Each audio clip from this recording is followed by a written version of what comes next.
Da li ste primetili da se najkorisnije stvari za jednog prosečnog građanina dešavaju neposredno pred izbore ili pred Novu godinu? Potrudili smo se, poštovani komparativci, da napravimo retrospektivu događaja koji su obeležili ovu godinu, a koji su se desili u opštini Kumanovo, i poredamo ih naravno hronološki, uzgred podsećajući se na podvige, briljantne ideje koje nas pokreću ka napretku, štednji i domaćinstvu, iskorišćenih mogućnosti u vidu investicija za nove solitere i markete, za najprohodnije ulice i trotoare u senci iznad Balkana, za divne, produktivne sednice gradskog veća i svečani doček premijera u njegovom rodnom gradu.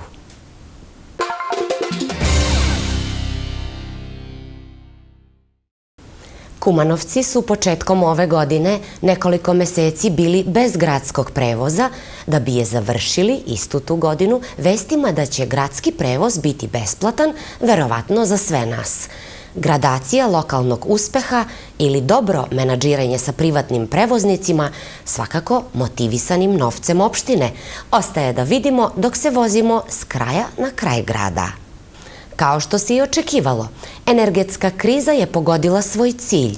Mala i srednja preduzeća da stave ili razmišljaju da stave ključ, a velike kompanije i korporacije da ubede lojalne potrošače da je 190,99 dinara psihološki prihvatljiva situacija ukoliko ste se setili da ponesete klupsku karticu u vaš poluprazni novčanik ili, ako ste optimist, polupuni.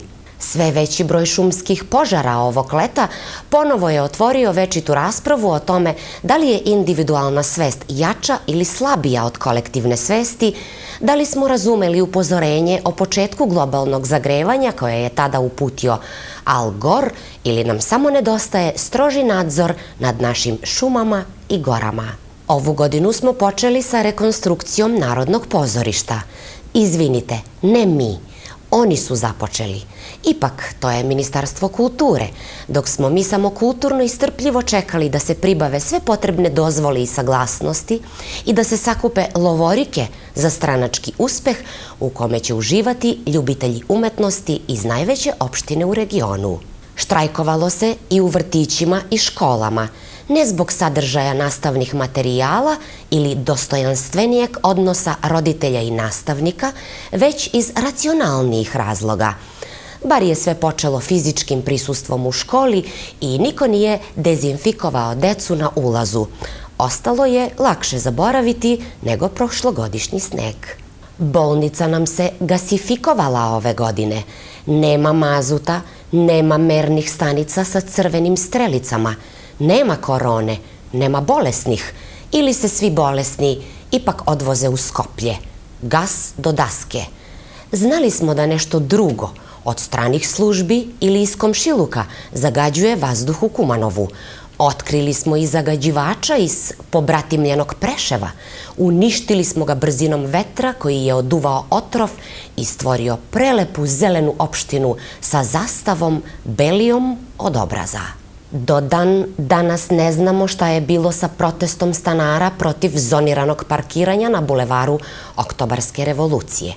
Dve opcije su i dalje u igri. Ili će svi stanari plaćati malo jeftinije od ostalih prolaznika i gostiju u lokalnom roštilj baru, ili će zona parkinga biti izmeštena u neko slično područje na 1000 stambenih zgrada gde stanari neće imati svoj stav, prema tome ni pravo glasa oko nečega što ne može da se deli javno. Otuda i potiče, mislimo, ono sve nam ravno do Kosova. Reku Pčinju videli smo ove godine u neobičnom izdanju. Ljubičasta kao pritoka Temze sa ribama koje plivaju na leđima dok cvrkuću ptice kao u selu gospođice Marple St. Mary Mead. Šta od nekoga tražiti odgovornost kada je u svakom slučaju ljudski faktor u pitanju, pa da li on radi u fabrici ili na šalteru, nije bitno. Riba ribi i onako grize rep. Deo naših osnovaca zbog nerešenog problema sa krovom centralne osnovne škole, koji prokišnjava, smešten je u gimnaziji. I sve bi bilo u redu, osim krova, da srednjoškolci nisu bili preusmereni na online nastavu, jer je 2 nedelje pre zimskog raspusta bilo hitno potrebno završiti podne površine. Trećaci će tako ostati bez božićnih paketića i slike pored jelke sa učiteljicom. Važno da se šmirgla u opštini. I ne samo da se šmirgla, i da neko vodi računa o tome kakvu hranu jedemo. Naime, ove godine se pojavila nova kuga koja se misteriozno proširila na nekoliko seoskih svinjca, a stigla nam je iz Afrike, direktno u tromeđu. Uklonili smo svinje, izveli smo seljake da blokiraju raskrsnice i ostali bez čvaraka kao epilog božićnog posta. Srećom, samo svinje su bile pozitivne. Zamislite da imamo bogatu faunu kao u Africi ili da poštujemo sezonu lova na jelene i srne.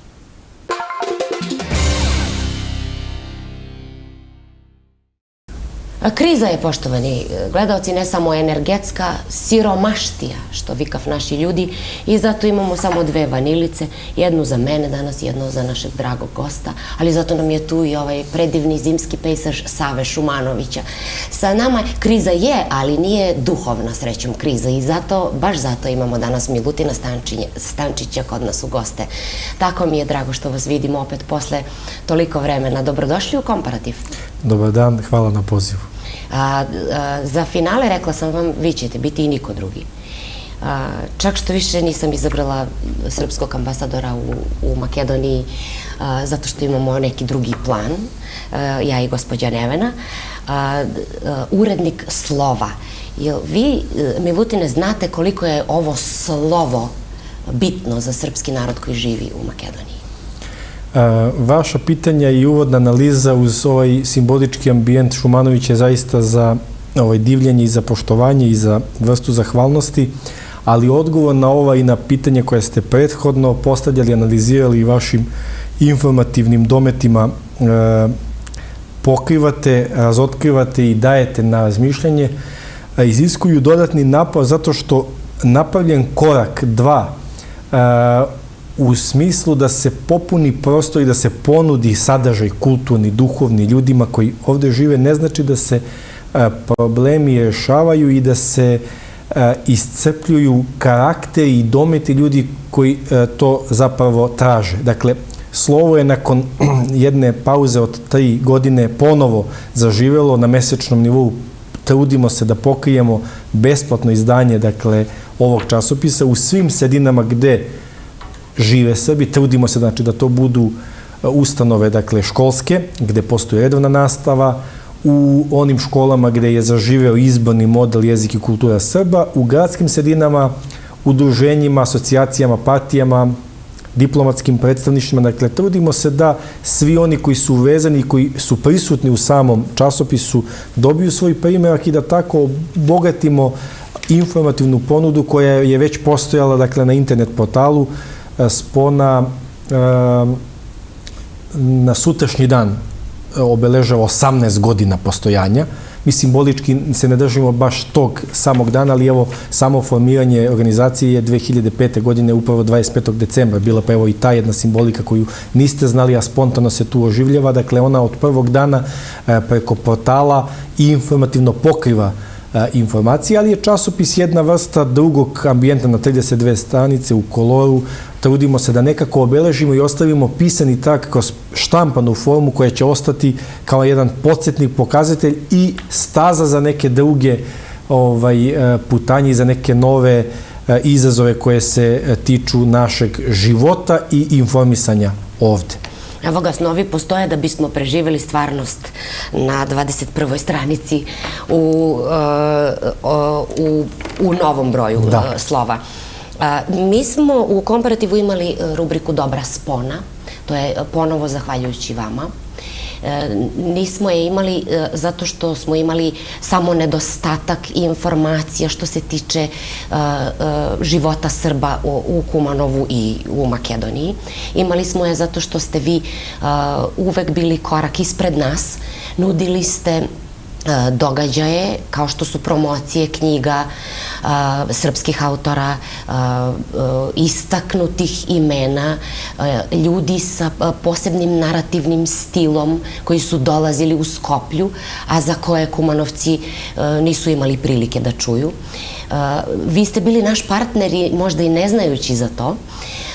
I nama je bilo toliko drago da preuzimamo polugotove ili gotove tekstove sa vaših stranica, majstorski napisane, i mislite li da u svim tim događajima ste imali ponekad i propuste da ne dotaknete ne samo ukuse, već i jednostavno da ne dotaknete širu publiku, pa da ste razočarani kada neki od događaja nisu bili toliko posećeni? Kakvo vam je iskustvo u tom pogledu? Da, tu je šarenolik mozaik što se tiče toga, i oko sagovornika, i oko dometa, i oko pitanja, i pokrivenosti informacije. Recimo, Stefan Mitić-Tićmi, autor iz Leskovca koji piše za decu, je bio u Skoplju, promovisao svoju novu knjigu na makedonskom. Novina je što je zaživjela i pozorišna predstava na makedonskom jeziku Ja sam Akiko.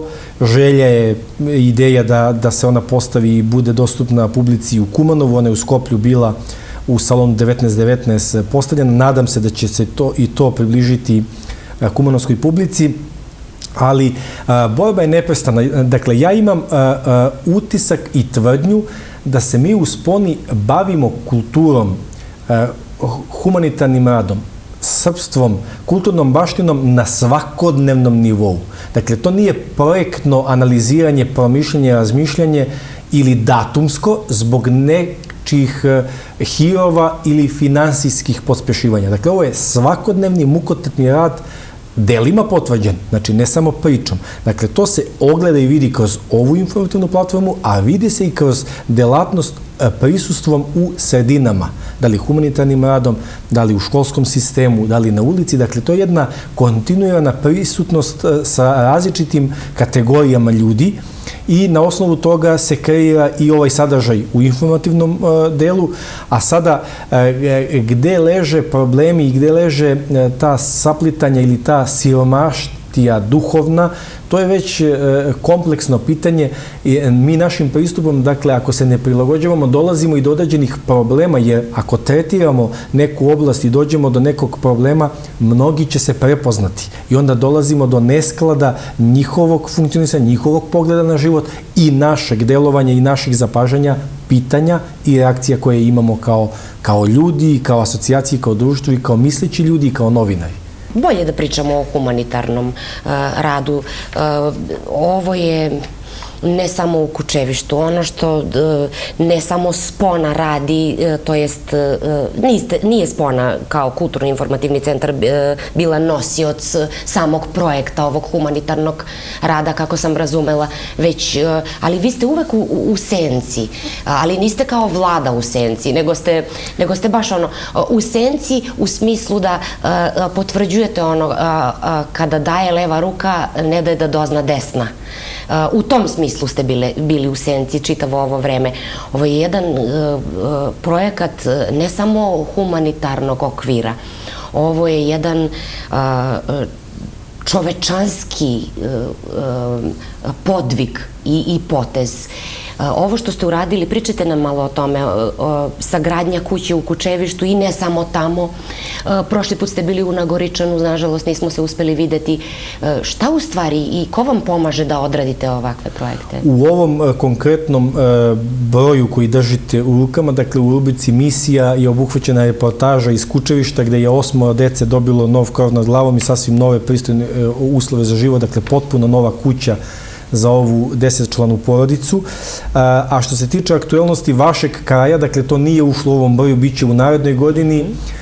Dakle, nedavno smo pre par dana obradovali i napravili potpuno novu kuću za samohranu majku u Nagoričanu. Ona je živela u zaseoku kod Pelince, Vragoturce se zove selo. Dakle, ona je živela u potpuno nehumanim uslovima. Dakle, nju smo preselili iz tog mesta i obezbedili potpuno novu kuću u samom selu Staro Nagoričane. A druga porodica sa 3 dece je u mestu Oblavce. dakle 18 km od Kumanova. Tu smo isto obezbedili potpuno nov dom u jednom ambijentu gde je zaista teren nepristupačan, loš, ali su ljudi želeli da ostanu tu da žive, da budu u ambijentu gde su bili. Pored njihove stare kuće je izgrađena potpuno nova. Dakle, ovo je jedan kontinuirani rad koju Spona ima. Dakle, Spona nalazi porodice, preporučuje, daje predloge, a nosioc finansijske konstrukcije i plana je Humanitarna organizacija Srbi za Srbe. Oni se samo time bave, dakle nemaju kulturno-informativni asortiman u svojoj ponudi, ali oni obezbeđuju sredstva. Mi smo ti koji na teritoriji Makedonije, dakle od Pelinca do Đevđelije, nalazimo socijalno ranljive kategorije ljudi, ali u posljednje vreme pomažemo čak i solidnim porodicama koji imaju nekakve uslove za život, ali podspešujemo kroz određenu mehanizaciju ili potrebštine unutar domaćinstva da pomognemo u toj vrsti njihove borbe, njihovog života, tako da nije samo puka sirotinja naš target, nego ljudi koji imaju troje ili više dece. Tako da se trudimo da to bude raznovrsno i da ne pokrivamo samo ovaj severni deo zemlje, nego da se tu nađu i porodice iz centralne Makedonije. Na krajnjem jugu smo bili u selu Nikolić pored Ojrana, Josifovo, opština Valandovo, Sekici, opština Dolneni, kod Prilepa.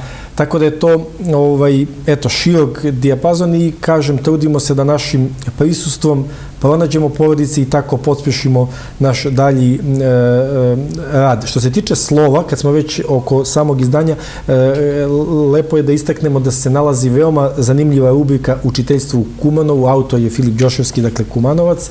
Zanimljivo je što se tu nalazi i reportažni zapis sa razrednom nastavicom osnovne škole Vuk Karadžić iz Kumanova. Da, tako da su to zanimljivi vaši sugrađani, naši prijatelji. Iz jednog takvog mozaika se trudimo da dolovimo i istorijat, ali i jedan aktuelni trend i čas koji ljudi žive u Kumanovu i da obogatimo taj sadržaj i da proniknemo u njihove potrebe i oplemenimo našu svakodnevicu koja nije ružičasta. Dobro, sad malo oko tehničkog dela samog pomaganja. Nije samo nabaviti 50.000 eura i nekome izgraditi kuću. Jeste li nesposobni, nego jeste li kompetentni i osjećate li se sigurno da potražite posao za ovu sirotinju? Pa možda tako se nastavi ta socijalizacija njihove porodice u društvu, jer nisu samo novi podovi i novi plafoni uzrok za sreću. Dugoročno pričajući, šta ste u stanju uraditi za ove ljude?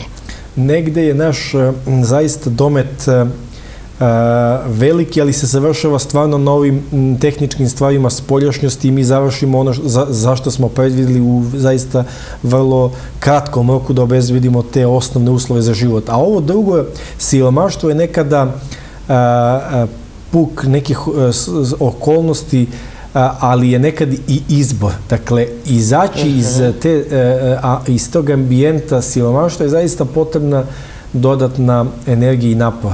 Ne samo obezbediti mesto gde će taj čovjek živjeti, nego promeniti potpuno njegov delokrug posmatranja i življenja. Čitavog sveta. Tolstoj mislim da je rekao, siromaštvo nije sram, stid, već jedno veliko neudobstvo. A neudobstvo, ali potpuno ste u pravu kada kažete da je to i lični izbor. I tu se malo treba ohladiti sa moralnim dilemama i da ne namećemo nešto što oni u stvari ne mogu da prihvate. Ako smo obezbedili, dakle, ono zašto smo rekli da možemo, a to je zaista potpuno nov ambijent, pre svega zbog dece. Jer ljudi i roditelji su zbog raznih okolnosti došli u takvu situaciju. Negde je to bio njihov izbor, negde je splet okolnosti, negde je nedostatak jednog supružnika, ali kada pokušate i uđete u sve, da nađete i posao, onda se vi suočavate i sa ovim komisijama za tu socijalnu pomoć, pa sa lokalnom samoupravom, pa sa malograđanštinom u tom samom selu, zašto on, pa šta je on. Znači, to su jedne specifične okolnosti. Koji ih je terao da imaju po 6 dece. I onda su to specifične okolnosti za koje mi ne možemo da garantujemo i da obezbedimo da li je taj čovjek stvarno sposoban za rad, da li će zadovoljiti kriterijum na tom mestu i onda ulazimo u sfere za koje ne možemo da garantujemo. Ono što mi možemo da garantujemo, to je da obezbedimo uslove za život, pre svega deci. Jer deca su lišena, oni su se rodili u takvim substandardnim uslovima. Tačno. Njima se trudimo da obezbedimo novi uslov za život, sanitarni čuvar. Dakle, najnormalnije pristojni uslovi za život, za kupanje, negovanje, za izrastanje, da devojčici izađu na put, da imaju pristup savremenim tokovima, da imaju blizu prevoz, znači da budu negde blizu nekim civilizacijskim okvirima i onda će ta deca moći da grade kvalitetni način za život i poimanje koji su bili lišeni u takvim zasocima. Druga stvar, gde su neki ljudi zamerali zašto, recimo, ne podspešujemo i ne gradimo te domove u takvim zabačenim zasocima. Tu dolazimo do problem infrastrukture čitave države. Ako država nije obezbedila put, asfalt do tamo, ambulantu, nastavniku u školu, šta će sad Sponi Srbi za sebe da izgrade palatu od 150.000 evra, kad ljudi ne mogu da dođu ni pešaka, a ne prevoznim sredstvom. Tako da su tu anomalije koje se tiču čitavog društvenog ambijenta i ne rešava se samo kroz kuću, nego onda vidimo da se spustimo neki prvi atar gde zaista postoji prevoz, da će i odsutuz da dođe i da će asfalt da bude i da će prodavnica, prva kooperacija da bude dostupna toj ljudi da kupe hleb. I da će biti hladnog piva. Da, tako je. Razumem. Ali složit ćete se sa mnom da su se u međuvremenu kriterijumi promenili oko toga koga možemo danas nazivati siromašnim. Ono što je bilo nekada gradacija tog uspeha, odnosno neuspeha čitavog društva preslikava se i dan danas, u stvari i ubrzanim tempom, sve više i više.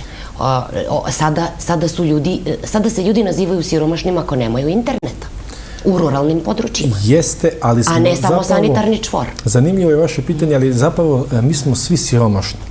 Mi smo svi siromašni jer smo postali slepi za život i za kvalitet i za kriterijum života u današnjem ambijentu. Danas su ljudi koji imaju enormno bogatstvo i koji imaju po nekoliko kola zapravo možda najveći sirotani, zato što oni ne gledaju sebe u ogledalu na pravi način, ali ne gledaju ni ukućane, ni svog supružnika, ni svoju decu. Jer njihovo bogatstvo i njihov način, količina finansijskih sredstava im omogućava da konzumiraju što više užitaka, a onda se udaljuju od samih sebi i od svojih najbližih. Korona je bilo najbolje ogledalo jer su ljudi bili primorani da gledaju jedan sa drugim i zato su se nastali veliki broj razvoda jer su se ljudi suočili jedni s drugim, nisu mogli da idu po njihovim saunama, po njihovim tržnim centrima, po njihovim teretanama, spa centrima. Dakle, to je bekstvo i to je sirotinja. Dakle, imaš količinu bogatstva, ali ne znaš da kvalitetno proživiš i da vidiš bogatstvo, kvalitet tvog deteta, tvog supružnika, tvog komšu i prijatelja. I zapravo to bekstvo u nove izazove čini zaista ljude da se ne vide u ogledalu i da vide svoju golotinju zapravo. Lepo ste to rekli. Osim naše drage Jelene Mandić, koja podučava decu na srpski, osim vas u Sponi, šta se dešava na tom polju ako uzmemo u obzir da je ovaj živi jezik koji se ne treba samo upijati i upotrebljavati ovde iz žargona neke zadruge i tako dalje, znate na šta mislim, nego kada je u pitanju literaturni i srpski jezik, dokle smo na tom polju, zato što nikako u gimnaziji da profunkcioniše u Kumanovu srpska paralelka. Specifična je to oblast i tematika i zaista je tu borba dugotrajna i ne vidim veliki iskorak zato što se zaista smanjuje broj i konzumenata i ljudi koji praktikuju tu vrstu jezika, a u posljednje vreme meni je veoma zanimljiv i drag i specifičan kumanovski govor i onda i sa ljudima koje poznajem, koji su da li Makedonci, da li Srbi, da li poznaju i da li koriste zvanični srpski jezik, nekako se tu razlači i onda vidim da ne samo u Kumanovu kao gradu, nego i u ovim ruralnim sredinama u oblasti Kumanova, ali i Skopske, Crne Gore, ima specifiku i zanimljivost i bogatstvo i taj lokalni dijalekt, ali u ustanovama, dakle u školskim ustanovama zaista smo dužni da negujemo na pravi način, da znamo taj srpski i da deca steknu to znanje literarnog jezika. A onda u porodici, u ambijentu zaista je njihov izbor kako će na kom dijalektu da praktikuju, kažem, i to je bogatstvo jednog naroda, jednog ambijenta, međutim, nedaći problemi ostaju. Mi ih tretiramo, analiziramo, pišemo, ukazujemo, ali, kažem, to su dugotrajne borbe, a razumevanje je sve manje i sagovornika je takođe isto sve manje, ali, kažem, naši dometi i naša borba ne prestaje i mi ćemo se truditi da tu uvek istaknemo pravo stanje i istini za volju budemo svedoci našeg. Slovo se pojavilo posle nekoliko godina pauza znate u koje vreme? U jedno teško vreme za pisanu reč. Ja sam prestala da pišem svoje kolumne zato što pogodila me jedna istina koju sam nedavno pročitala, a to je da više nas je onih koji pišu nego onih koji čitaju. Pa sam se u toj sopstvenoj unutrašnjoj borbi sukobila sa tom istinom u stvari. Zašto nas je, Milutine, sve manje i manje onih koji čitaju, osim naslova? I zato svaka vam čast što ste se okuražili da ponovo istaknete slovo sa kvalitetnim sadržajima, kao što je ne samo ovaj tekst o Kumanovu, da ne budemo pristrasni, već ovde imamo nagradne kvizove, ovde imamo učiti srpski, slovce, poslovice, o jeziku, o stilu, o kulturi, uopšte o savremenom življenju. Kako tumačite to što sam sada rekla da je sve više onih koji pišu? Jeste i bili skeptik malo pre nego što ste izdali prvi broj nakon pauze? Ja bih iskoristio ovom prilikom da podelim s vama još jednu zanimljivu informaciju i jedan pokazatelj života. Prosječan čovek u 14. veku je primao za čitav svoj životni vek onoliko informacije koliko današnji čovek dobije u jednom jedinom danu. Sada pogledajte razliku tih svih informacija koje mi dobijamo listajući svoje telefone, a koliko je taj čovek bio tada lišen u to neko, doba tih informacija, opet je živeo. Kako? Možda čak i kvalitetnije. Znači, pitanje izbora konzumiranja sadržaja je zaista kvalitet života. Zato sam ja i dalje pristalica štampanog medija i ja kad ujutru na kiosk kupim dnevnu novinu na makedonskom izboru ili je to nedeljnik, ne znam, iz Srbije ili evo recimo Slovce, to je margina ponuđenih tekstova i rubrika koje je spremljeno i koje se čitaoci daju i on dobija tu vrstu informacije i on ne može da iskoči van toga. A na telefonu, tabletu, laptopu, to je more informacije. Svi ljudi svedoče i govore da zapravo ne znaju zbog čega su oni sušli zbog jednog razloga, a on ih je odveo na 10. stranu i nisu ni dobili kvalitetnu ponudu te informacije. Da ne pričamo o komentarima i diskusijama. Dostupnost je velika, ali kvalitet i sadržaj je zaista, čovek je krhko biće i on ne može da na pravi način valorizuje to. Duhovni ljudi kažu da ukoliko bi držali molitvenik ili evanđelje onoliko koliko držimo telefon, mi bi planine pomerali, čuda bi pravili. Znači, zaista, to naše, taj naš odnos koji gradimo prema informacijama i prema tim tehnikama zaista nas odvede u mnoge druge sfere. Najbolji primjer su deca. Oni su bukvalno omađijana. Kad nema granice, dete gubi svoj pravi tok zašto je uzelo taj telefon i onda ga ono odvede u različite sfere. Potrebno mu je vreme da se vrati u realnost. Možda smo i mi deca, samo to ne vidimo, pa mislimo da mi koristimo naše vreme, a zapravo ne znamo koliko smo sati i sati proveli na tom telefonu, a opet ostajemo duhovni bogalji. I opet ne znamo šta smo pročitali i da li smo nešto naučili i da li smo iskonzumirali. Pričali bi ovako do sledeće subote, nedelje. Ja da vam se zahvalim i da vam poželim još puno ovakvih slova jer je ovo sveto slovo, bar za nas u Komparativu, da vam se zahvalim na saradnji u emisiji Komparativ za ovu sezonu, zato što sa vama završavamo jednu, nadam se, uspešnu i bogatu sezonu, sa komentarom naravno da možda nismo postigli ono sve što smo hteli u smislu gostovanja dragih ljudi, međutim lepo ste to rekli da je sve manje u stvari ljudi koji pričaju srpski jezik, a mi želimo da ne promovišemo, međutim da pričamo na jedan, ne na kumanovski dijalekt, da vas pozovem naravno na kafu posle ovoga, na po jednu vanilicu i da vas pozovem da prenesete neku poruku za naše sugrađane, vaše drage Kumanovce. Zahvaljujem na pozivu, čestitam vam na završetku ove uspešne godine, želim puno uspeha u novoj. Koristim priliku da najavim da ćemo se svakako ponovo družiti i oplemenjivati vaš grad i ambijent, dakle sa događajima najavljujem, dakle negde s proleća, mart, april, ponovo dolazak Dejana Ristića, seriju predavanja, dakle u Kumanovu, Skoplju, Ohridu, Bitolju, na temu kulturna baština spona među narodima. Eto, bit će i Kumanovo uvršteno u taj ciklus predavanja.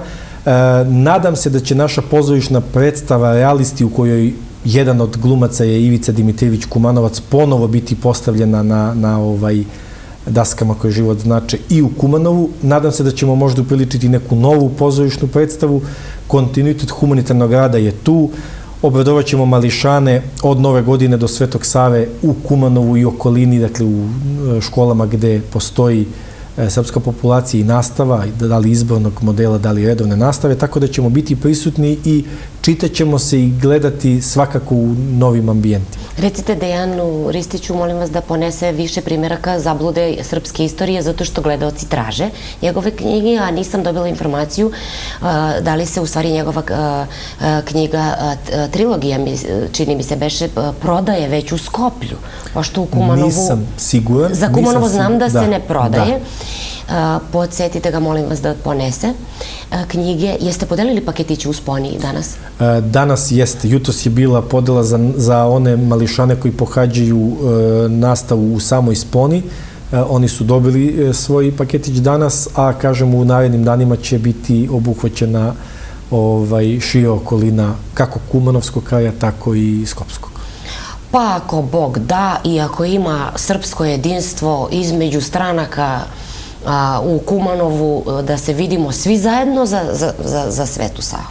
Hvala vam. Hvala još jednom. Milutin Stančić u poslednjoj emisiji sezone Komparativ za 2022. godinu na naše ogromno zadovoljstvo.